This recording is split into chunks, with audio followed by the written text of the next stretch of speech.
o ladrão das palavras venha, Senhor da glória, se apresentar hoje, que ele possa sim trazer tudo aquilo que nós precisamos aprender através da vida dele, Senhor da glória. Use-o conforme a tua vontade, como, Senhor maravilhoso, o Senhor tem planejado para hoje. Em nome do Senhor Jesus, Deus.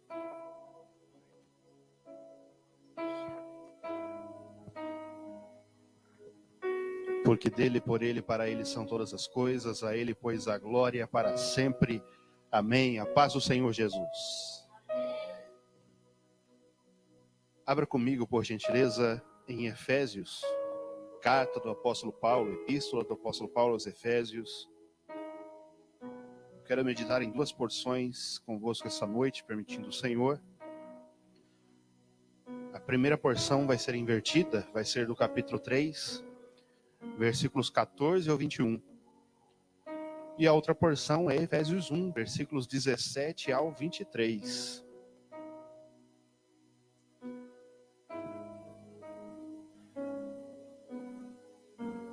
Vamos pegar só o 14 e o 15 do capítulo 3, para nós basearmos nossa mensagem. Mas o que nós vamos falar aqui está presente nessas duas porções. E com o tempo depois, em seu lar, você lê os dois e vai comparando. E grifa palavras que se repetem, tanto no capítulo 1, como no capítulo 3. São duas orações de Paulo, dois exemplos de oração da Bíblia Sagrada. E todas elas estão baseadas nisso daqui. Por causa disso, me ponho de joelhos perante o Pai, do qual toda a família nos céus e na terra toma o nome. Podemos assentar no nome do Senhor Jesus. Esta carta é uma das cartas da prisão. Foi escrita no finalzinho da vida do apóstolo, quando ele estava prestes a ser martirizado em Roma. E no entanto, se você começar a ler, por exemplo, o capítulo 1, você vai encontrar aqui palavras que demonstram não uma tristeza por um fim chegando, mas uma alegria de uma corrida sendo vencida. Não o pesar de alguém que está sendo destruído, esmagado pela tristeza de estar partindo dessa terra, mas a alegria de alguém que está olhando para o alvo e enxergando o momento em que finalmente receberá das mãos do seu Senhor a aprovação e a coroa de vida. Nós olhamos para estas passagens, as epístolas da prisão, como são chamadas, e nós encontramos brados de alegria, momentos em que o apóstolo, de repente, para tudo que ele está falando e parece que no escrever ele já está falando de mistério na prisão, e ele começa a romper palavras de júbilo e de louvor a Deus e dizendo as maravilhas do Senhor. Aquilo toca o coração do apóstolo, aquilo enche o coração do apóstolo com esse sentimento maravilhoso chamado alegria. Alegria. Apesar de estar preso, apesar de estar maniatado, apesar de circunstancialmente alguém dizer que ele estava sendo derrotado, ele era imbuído do sentimento puro, verdadeiro, simples, acolhedor, majestoso da alegria. Isso porque ele sabia que ele não estava sozinho. Ele não estava sozinho. Chegou a ele, em um determinado momento, a notícia de que as igrejas estavam tristes, porque ele havia sido preso. Esta não era a primeira vez. Já muitas vezes ele foi preso, chicoteado, ele foi levado como cativo para lugares onde, forçadamente, mas a igreja se entristeceu. Porque existe um sentimento dentro da igreja que jamais deve ser perdido, e esse é o tema da mensagem. A família é uma igreja. E a igreja é uma família. A família é uma igreja. E a igreja é uma família. A família tem a sua importância e a igreja tem a sua importância. A família é a geradora da sociedade. E a igreja é a geradora da família. Uma alimenta a outra. O que há de deficiente em uma, a outra cobre. Existe uma interdependência entre a família e a igreja. Eu aprendo o que é ser boa família na igreja. E eu aprendo na família o que é ser igreja. Está entendendo? Existe então essa inter-relação. E a base disso é justamente que Deus é nosso Pai. Por isso o apóstolo ousadamente se põe de joelhos. Ele diz, por esta causa eu me ponho de joelhos. E pronuncio o nome do Pai, que é o nome de quem todas as famílias no céu e na terra tomam o nome. Quer dizer, ele tinha consciência de que nunca, em momento algum, estava sozinho, porque ele pertencia à maior de todas as famílias, a família de Deus. Interessante, irmãos, é que a família de Deus, o laço dela não é rompido, nem mesmo na morte. Ele diz o nome pelo qual a família toma nos céus e na terra. Nossos irmãos que partiram, eles ainda estão ligados conosco através de Jesus. E assim como o Apocalipse revela lá no capítulo 6, eles estão orando diante de Deus. Assim como nós oramos pedindo que Deus traga o seu reino a este mundo, eles estão lá insistindo com Deus, traga o seu reino. A igreja como todo está clamando nos céus e na terra, venha o seu reino. Nós fazemos parte desta família. A família daqueles vencedores, do que o escritor de Hebreus chama de os espíritos dos justos aperfeiçoados. Paulo, Tiago, João, Elias, Abraão, Sara, Raquel, todos esses santos e santas de Deus que viveram, estão lá e eles são parte da nossa família, porque todos estão ligados ao mesmo Pai. Algumas pessoas entendem errado a frase que a salvação é individual.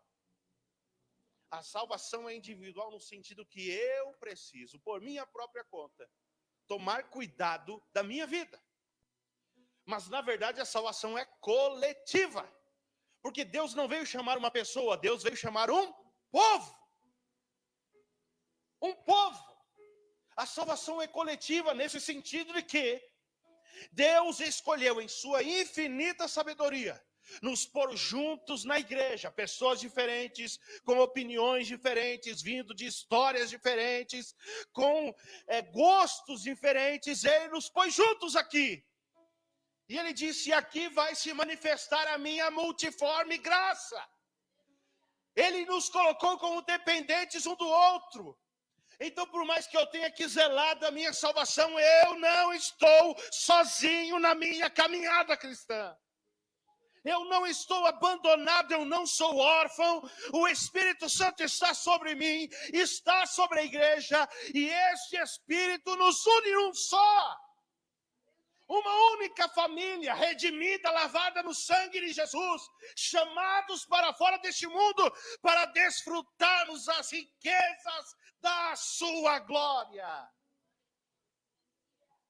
Somos adotados por Deus. Somos adotados por Ele com preço de sangue. Somos então uma família. E há algo de tão tremendo e importante neste fato, que hoje nós não enxergamos, porque temos uma relativa securidade social. Se eu vier a me afastar da minha família, eu não passo perigo de morte. Eu não passo perigo de repente ser assaltado. Eu não passo o perigo de repente tomarem todos os meus bens. Nós temos a segurança social. Então nós não sentimos o efeito de estarmos distante da família. Mas no tempo em que a Bíblia foi escrita, alguém que se afastava da família corria um sério perigo. Ele era considerado peregrino estrangeiro. Não tinha ninguém por ele. Se alguém fosse e roubasse os seus bens, quem é que o defenderia? Quem é que o ajudaria no momento de dificuldade e de fome? Não tinha ninguém. Alguém que não tinha família era alguém sem identidade. Alguém sem socorro, alguém abandonado, alguém que estava completamente à mercê do mundo e das suas vicissitudes, dos seus problemas. Uma pessoa sem família era um ninguém. Essa é a verdade. Uma pessoa sem família era um ninguém. Então, quando você lê essa frase, que nós somos parte de uma grande família, e você coloca, então, dentro deste contexto histórico, que quem não tem família não é ninguém, então significa que Deus está subvertendo uma certa ordem e colocando o seu Espírito em nós, nos ligando uns aos outros, de tal maneira que, por mais que eu não seja seu parente, eu sou seu irmão. Então, de uma certa forma, por mais que você se afaste da família, porque aceitar Jesus naquele tempo era ser execrado, era ser humilhado, era ser cortado da sua família. O pai virava para os filhos e dizia: então você vai aceitar esse tal Cristo como Senhor? Sim, pai. Tchau. Perdia imediatamente todos os seus direitos, porque o pai de família tinha este direito de excluir quem ele quisesse. Não é mais meu filho. Não é mais minha filha. Não é mais minha esposa. Acabou. Essa pessoa então era lançada para fora de casa. Você tem noção disso? Porque aceitou Jesus. Era lançado para fora de casa. Perdia o direito aos seus bens, à sua casa. Uma família que aceitasse Jesus era considerada fora da lei. E um fora da lei tem direito a zero. Nada. Mas ele passa a pertencer a uma família. E por mais que ele esteja sob a ameaça de morte, por mais que lhe tomem os seus bens, a família de Deus o acolhe. Esse é o papel da família. A família nos dá apoio, a família nos dá auxílio e a família nos dá socorro. Se este é o papel da família e a igreja é uma família, qual é o papel da igreja? A igreja dá apoio, a igreja dá auxílio, a igreja presta socorro. Esse é o nosso papel como igreja também. Antes, nós não fazíamos parte de nada, estávamos abandonados em nossos pecados, mortos em nossos pecados, mas Jesus veio. E uma vez que ele veio, o Espírito nos une a Cristo e nos torna todos filhos do Pai. Antes nós não tínhamos capacidade, mas hoje nós somos capacitados pelo Espírito Santo, com uma medida que o apóstolo chama assim, as riquezas da sua glória. As riquezas da glória de Deus são a fonte da nossa capacitação. O poder que em nós opera é o poder que ressuscitou a Jesus dentre os mortos. É o Espírito Santo. Então o apóstolo está dizendo, olha, existe uma fonte de poder inesgotável, para o qual você, como família de Deus, pode estender as suas raízes até lá e buscar força para você, fortalecer a você e a quem está do seu lado, se tornar um novo ser humano, se tornar uma nova pessoa e transformar toda esta geração no poder e autoridade do Espírito Santo. A fonte do seu poder, porque ele se torna seu por herança, está na pessoa de Deus. E daí o que Deus faz? Deus alimenta a vida do Rodolfo, enche o Rodolfo, capacita o Rodolfo, empodera, essa palavra está na moda, né? Ele empodera o Rodolfo de uma maneira extraordinária, sobrenatural, e o Rodolfo começa a transbordar de unção. Aí veio Paulo, que está um pouco fraquinho, está raquítico, não está se alimentando direito. Deus toma a vida do Rodolfo, transborda a unção que está sobre ele, sobre a minha vida. Eu sou fortalecido. Opa! Ô glória! E então eu começo a me encher pela vida do Rodolfo, até que eu consiga estender minhas raízes um pouquinho mais, me aprofundo na oração, me aprofundo na palavra. A unção de Deus vai enchendo, transborda a minha vida, enche a vida da Diana. E nós vamos assim, um ao outro, consolando, um ao outro, enchendo, um ao outro, ajudando, um ao outro, esforçando um ao outro, auxiliando o Espírito Santo em nós todos, nos enchendo, nos capacitando, vamos frutificando para a glória de Deus. Nessas duas orações, Paulo demonstra que a origem de quem nós somos, a nossa identidade, está colocada em Jesus. E colocada em Jesus, ela é imbuída do Espírito Santo. E sendo imbuída do Espírito Santo, corroborada, fortalecida, cheia, plena, sabe o que acontece? Nós somos fundados em amor. Dentro de nós, o Espírito Santo abre os nossos olhos e nós começamos a ver a vida de uma maneira diferente. Paulo diz que seus olhos sejam abertos e iluminados. Você começa a enxergar as coisas diferente. A sua visão amplia. Você consegue enxergar coisas que antes você não via. E assim, irmãos, agora é um testemunho pessoal. Algumas vezes, alguns dias durante a semana, quando eu saio para buscar o pão para minha casa, uma das coisas que eu adquiri o hábito de fazer, porque é algo que me maravilha, porque no momento em que eu estou saindo de casa, é a mesma hora em que o sol está nascendo. E o sol vai nascendo e enchendo o céu com aquelas cores maravilhosas. E eu vou dizendo para Deus, Senhor, o Senhor é o maior pintor do mundo. Olha que quadro maravilhoso que o Senhor está fazendo. Olha que céu bonito. E não tem um dia que o céu é igual ao céu do outro dia. Cada dia uma pintura diferente. Eu fico alegre, extasiado com o nascer do sol e também com o pôr do sol. É maravilhoso. Você começa a enxergar a grandeza de Deus. Daí você dá razão ao salmista quando ele diz: os céus proclamam a glória de Deus e o firmamento anuncia a grandeza do seu poder. Um dia anuncia outro dia. Um dia prega para o outro dia. Você começa a ser fortalecido porque Deus desvela os seus olhos para a beleza que Ele desenha, que Ele pinta, que Ele faz soar ao seu redor. Você começa a virar aqueles bobo apaixonado. Isso aqui eu posso falar aqui com absoluta conhecimento de causa. O bobo apaixonado fica assim.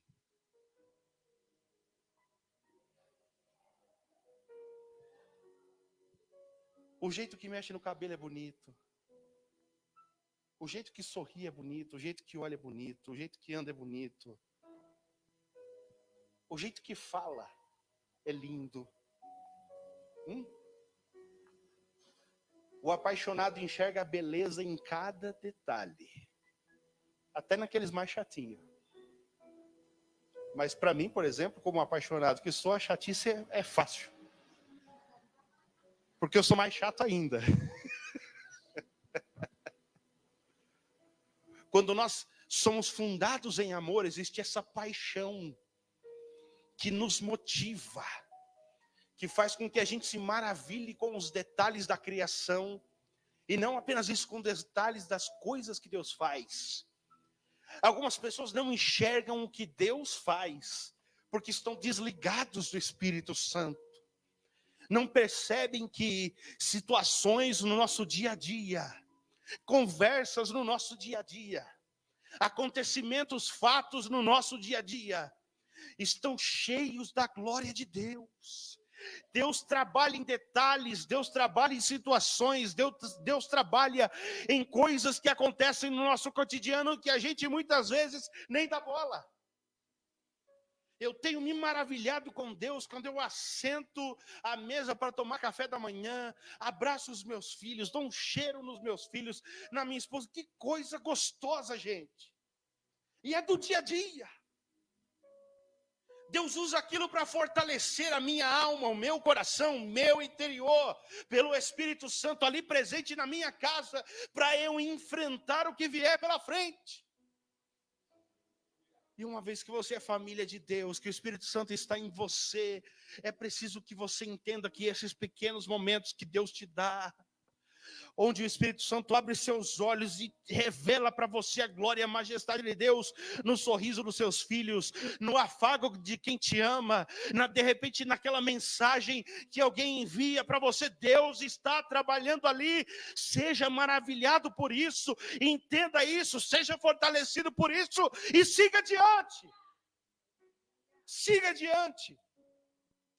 As riquezas da glória nos fundam em amor, nos enchem de amor, faz com que esse amor transborde uns para os outros. E o amor, eu não entendi isso direito, mas daí eu comecei a ler um teólogo chamado N.T. Wright. N.T. Wright. Ele começa a falar num livro chamado O Povo de Deus, o Novo Testamento, o Povo de Deus e Deus da Aliança. Ele começa a falar que o amor é um modo de conhecer. O amor é um modo de conhecer. E um modo de conhecer que é o mais eficiente de todos. Porque o amor se alegra porque o outro é diferente de você. Você preserva as diferenças, você entende as diferenças, convive com a diferença e aprende nas diferenças a ser diferente. O amor não anula o outro, não anula quem o outro é. Aceita o outro e enquanto se aceita a si mesmo. Nos ajuda a viver.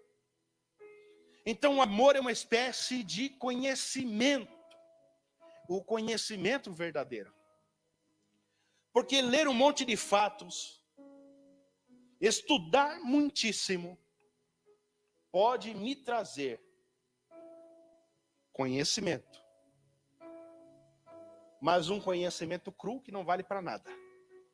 Conforme diz o apóstolo Paulo aos Coríntios, o conhecimento sem amor incha. E eu conheço um monte de gente que parece baiacu. Não nesse sentido aqui, mas no sentido de que conhecem tanto, mas tanto, mas tanto, mas tanto, que se acham superiores. E gostam de arrotar o conhecimento que tem para cima dos outros. Gostam de se fazer crescer em cima dos outros. Só que a vida é seca, vazia. Aquilo que é inchado não tem conteúdo. Aquilo que é inchado não tem empréstimo. Inchaço só traz dor. Inchaço só te faz não conseguir se movimentar. Mas quando existe amor, existe o verdadeiro conhecimento. Que não é saber sobre, mas conhecer de fato. De fato. Por isso Paulo diz, vocês precisam ser cheios do conhecimento. Um conhecimento que vem pelo espírito de sabedoria e revelação. Este conhecimento que faz você entender com todos os santos qual a altura, largura, profundidade do amor de Deus. É um negócio que é para você entrar de cabeça, mergulhar. Não é para ficar observando. Eu acho que é assim, daí o outro, não, mas eu acho que é assado. Eu acho que é dessa maneira, não, eu acho que é aquela da outra maneira. Não, é para entrar de cabeça. É para mergulhar de verdade. O espírito do conhecimento e da revelação, o espírito da sabedoria e da revelação, que nos fortalece em nosso interior, que abre os nossos olhos, para que a gente aprenda a conviver uns com os outros e com Deus. A família, a igreja, é um reflexo de quem Deus é. Deus é.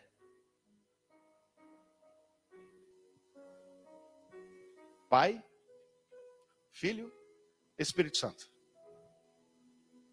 Ninguém maior do que ninguém. Todos iguais em poder, em glória, em majestade.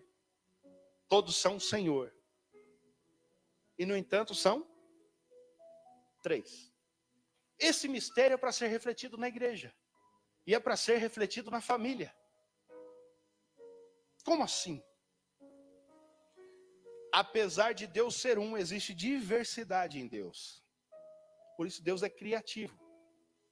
Ele não gosta de repetir histórias. Ele não gosta de repetir rosto. Ele nos fez diferentes. Porque dentro da própria Trindade existem diferenças. Existem aspectos diferentes um do outro. Então Deus nos faz diferentes um do outro. E apesar disso, nós vivemos em unidade. Esse é o objetivo final. Refletir a glória de Deus. Refletir quem Deus é, como Deus é. Então, ao olhar para a sua família, tome essa decisão. Eu vou espelhar quem Deus é na minha casa. A minha casa vai espelhar quem Deus é para a sociedade. A igreja vai espelhar quem Deus é para o mundo. Essa é a nossa razão de ser. Nos deleitar em Deus, conhecer a Deus. Deleitar, gente, é igual aquela tarde preguiçosa na rede em frente ao mar, sabe? Sem falar nada. Às vezes só com o olhinho meio aberto assim, só ouvindo o barulho. Deleitar em Deus. E quando você se deleita em Deus, você aprende a se deleitar um no outro, sem querer tornar o outro igual. O problema quando nós não entendemos isso, é que a gente quer todo mundo igual a gente. As pessoas tentam criar um clone de si mesmo no outro. Mas quando você aprende que Deus é diverso, e que Ele gosta de ser criativo, você não trata os seus filhos iguais, porque você entende que um é diferente do outro. Por mais que você, talvez, pense consigo, não, eu trato eles igual. Você não trata eles igual porque eles são diferentes. De um, você não precisa exigir determinada coisa, porque aquilo já brotou naturalmente nele. Mas do outro, você tem que exigir. Em um, você pode dar uma certa liberdade. Com outro, não. Você tem que começar a podar, porque é muito asinha aberta. E assim por diante. Você trata a pessoa tal como ela precisa ser tratada. Então você trata diferente. Mas quando você ama, você não quer. Eu não quero, por exemplo, que o Vitor Gabriel ou que o Caio Miguel sejam a minha imagem. Cuspida e escarrada, como diz por aí. Desculpa da expressão. Não. Eles têm que ser eles. Eles têm a personalidade deles. E por eu os amar, eu quero que eles sejam eles. É lógico, existem coisas que precisam ser podadas. Coisas que precisam ser moldadas. Mas isso é em relação a pecado, a problema. Mas aquilo que eles têm de bom, de lindo, de perfeito, isso precisa ser mantido, preservado, respeitado. Eles gostam de coisas que eu não gosto. E eu gosto de coisas que eles não gostam. Mas e daí? Essa é a beleza da vida, gente. Você gosta do verde, eu gosto do amarelo. O outro vai gostar do vermelho. Fica só disputa no congresso de irmãs, né? Não, porque eu acho que o casaquinho tem que ser assim, essa não, né? Viva a diferença, né? Eu acho que a igreja deveria ser pintada de tal cor. Não, eu acho que é melhor o abóbora, eu acho que é melhor o roxo. O preto ganhou aqui. E assim por diante. Cada um tem um gosto, uma opinião. Amém. Mas a gente precisa se abrir para isso. Precisa se abrir para isso. entender isso, porque faz parte da beleza do que é ser igreja, do que é ser família, do que é ser espelho de Deus. Amém? Eu tinha combinado um louvor com o Wellington. E de repente o Wellington não está à vista. Está de professor das crianças hoje?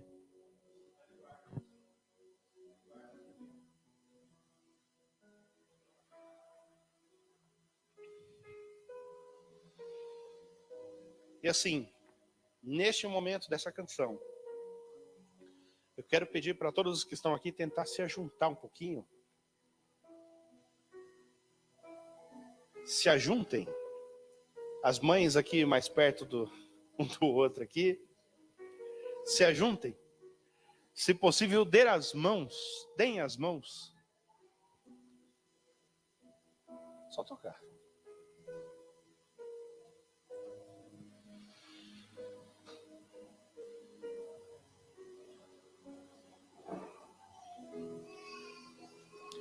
Talvez você não tenha pensado na letra desta maneira. Mas uma vez que você entendeu, ouviu esta mensagem, agora cante meditando nessa letra. É um hino antigo, como eu gosto, né? Eu só gosto de hino velho. Porque eu sou um pouquinho passado, né?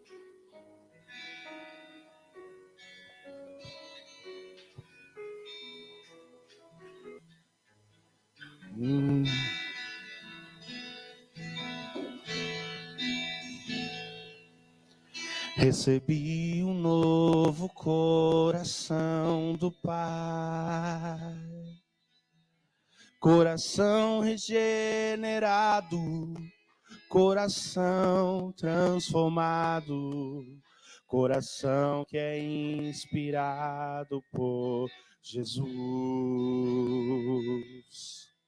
Como fruto deste novo coração, eu declaro a paz de Cristo, te abençoo, meu irmão. Preciosa é a nossa comunhão. Somos corpo, e assim bem ajustados, totalmente ligados, unidos, vivendo em amor, uma família. Pesa agora, hein? Sem qualquer falsidade, vivendo a verdade, expressando a glória do Senhor, uma família, vivendo compromisso do grande amor de Cristo. Eu preciso de ti, querido irmão, precioso és para mim, querido irmão. Somos corpo, e assim bem ajustados, totalmente ligados, unidos, vivendo em amor, uma família, sem qualquer falsidade, vivendo a verdade, expressando a glória do Senhor, uma família, vivendo compromisso do grande amor de Cristo. Eu preciso de ti, querido irmão, precioso és para mim, querido irmão, eu preciso de ti, querido irmão, precioso és para mim, querido irmão.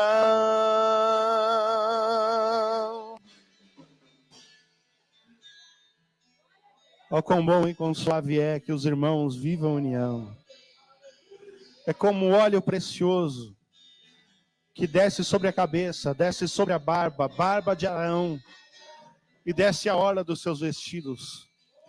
É como orvalho que desce sobre o Hermon, que desce sobre os montes de Sião, porque ali o Senhor ordena a bênção e a vida, a bênção e a vida para sempre.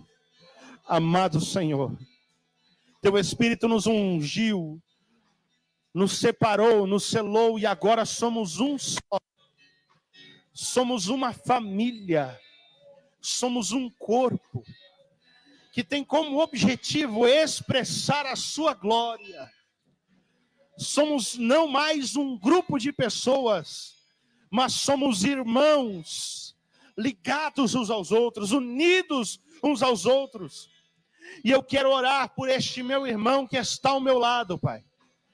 Orar para que esta bênção, esta vida que é prometida, quando nós vivemos em união, que esta bênção, ó Pai, alcance, encha a vida deste irmão, desta irmã. Ah, maravilhoso Espírito Santo de Deus. O Senhor habita, aleluia, o Senhor habita em meio aos louvores do teu povo. O Senhor é quem nos une, o Senhor nos faz um. Aonde o Espírito Santo de Deus está, ali existe liberdade. O Senhor nos libertou para sermos um, para sermos família, para sermos um corpo, ligados uns aos outros, ligados ao Senhor. Ó Deus, em nome de Jesus, este Espírito que flui da cabeça que é Cristo, para o corpo que é a igreja, que Ele inunde, que Ele incendeie a igreja, que Ele faça nos transbordar de vida, e vida em abundância. Ah, maravilhoso Deus!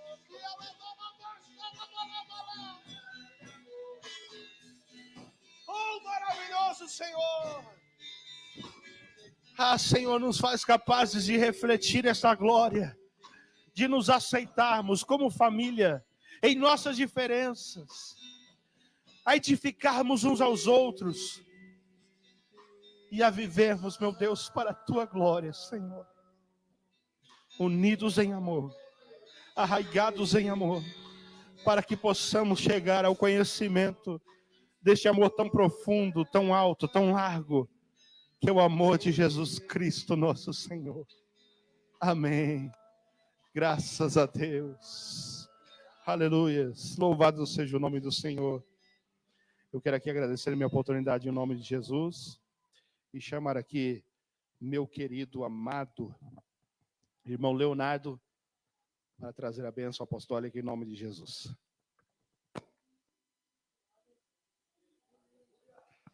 Aleluia. Oh, glória a Deus.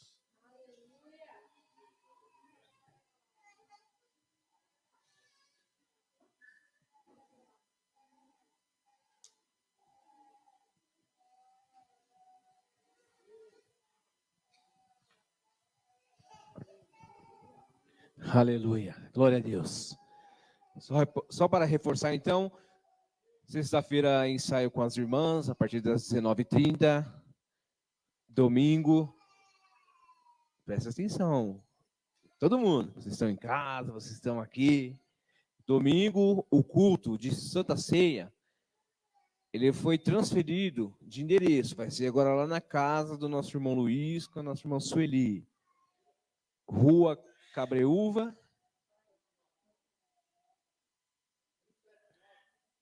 Rua Cabreúva 179, ali no Jardim Cidade. Você está convidado a participar do culto de ceia às 9h da manhã. Somos um corpo, somos família. Estamos juntos. A igreja vai ter a nossa irmã. E é para a glória de Deus. É para o inimigo ficar mais perturbado do que ele já é. Aleluia. Se coloque em pé. Paulo já orou. Vamos aqui receber a bênção, que a graça, a comunhão, a doce consolação do Espírito Santo seja com você, minha irmã, seja com você, meu irmão, sobre todos que estiveram reunidos. Creiam e receberam. Digam amém. Digite seu amém. Está encerrado em nome de Jesus.